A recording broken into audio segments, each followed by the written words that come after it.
今月はケーブルも超豊作なんだが、というわけで、やっほ、イヤホン買ってるかい？ふぐみかんのイヤホンレビューの時間だよ。今回紹介するのは、ビグマンゴの新作ケーブル、ビグマンゴメロディ、銅線と銅線のミックス線、という、かなり珍しいケーブルだ。とはいえ、それ以外の部分も、適度なケーブルの太さと取り回しに支えられた、実用性の高さ、という点で、なかなか手を出しやすい価格になっている。おまけに、レビューを書いている時点では、クーポン込みで3000円を下回る程度の価格で購入できるので、そういった意味でも優秀だ。低価格かつ、オーソドックスなバランスのままアップグレードしたい人に、プラグもコネクタも優秀な、程よいケーブルだぞ。詳しく見ていこう。このケーブル、銅と銅のミックスとかいう、牛乳と牛乳のソフトクリームみたいな、意味のわからない歌い文句がついているんだけど、これは、ポータブルオーディオで、よく標準の純銅線として使われている、無酸素銅、と単結晶銅、という、3つの異なる製法で作られた洗剤が使われてるってことなんだ。細かな製法や違いは、言ってもちんぷんかんぷんなので省くけど、無酸素銅は、高純度でもより温かみのあるサウンドであることが多く、単結晶銅は高音側がはっきりしてることが多い。このケーブルの場合、双方の特性の美味しいところを狙った洗剤選び、というわけで、実際、その試みは正しく作用したぞ。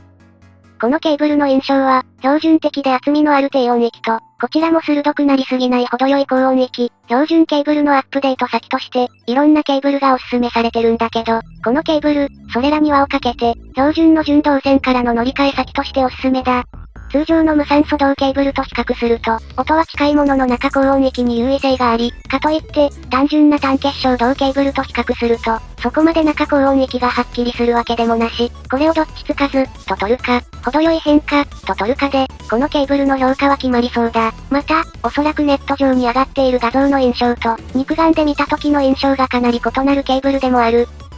メロディは、銅色と青色の被膜が交互に編まれた内部線の上に、ライトマゼンタの被膜がかかった、不思議な色合いで、ネット上で掲載されている商品画像ほどパープルではない。最近はこういう色使いが増えてきたよな。従来のビグマンゴのケーブルは、よりドンシャリ傾向が進むような調整のものが多かったんだけど、メロディについては割と落ち着いたサウンドで、低音域側も派手に増強されず、それでいて、細部の聞き取りやすさが上がる印象。暖色系の低価格ケーブルに比べれば分離感が上がるが、かといって、高音域や金属質なサウンドが刺激的になるわけではないので、雰囲気を大きく変えない変化におすすめだ。もちろん、いつものビグマンゴらしく、2.5mm、3.5mm、4.4mm のプラグと、MMCX、QDC、2ピンの各3種の端子を選ぶことができる。スライダーはビーズ形状だけど、金属製なので、ここがプラだとなんとなく嫌な層も大丈夫だ。シルバーではなく、落ち着いた艶のないガンメタなので、奇抜な色合いの洗剤との取り合わせもいいな。というわけで、メロディは標準線の味付けのまま、品質を伸ばす。見た目は派手だけど、仕事は地味で渋い。そんな面白いケーブルだ。標準線の味を残しつつ、ちょっといいケーブルに変えたいな、という人に、おすすめの一台だぞ。といったところで今回はここまで。